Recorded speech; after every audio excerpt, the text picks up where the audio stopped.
Қоғамда әлеуметтік желі кеңінен өріс алды.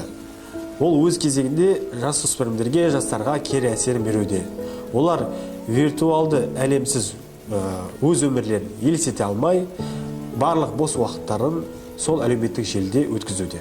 Әлеуметтік желінің асыра пайдалылықтан девиантты мінез-құлықтың дискурсивті ішкі және сыртқы агрессия арқылы көріне бастайды.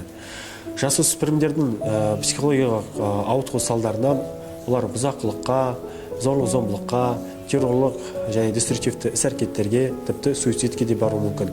Көзге түрлі елес, галлюцинация, иллюзия көрініп, тіпті аффективті идеялар келе бастайды. Әлеуметтік желіге кірерде жасөспірімдердің аталары үнемі бақылауда ұстап отыруы тиіс. Психология ауытқуы асып кеткен жастардың аталары, жасөспірімдердің аталары, оларды арнайы психологтарға апарған жөн.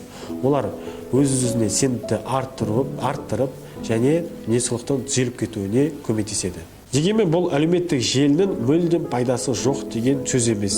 Тек әлеуметтік желіге кірген кезде өзімізге қажетті деген ақпаратты алып, қалған уақытымызды пайдалы істермен айналысайық. Деніміз сау, ой-өрісі кең, саналы ұрпағымыз көп болсын.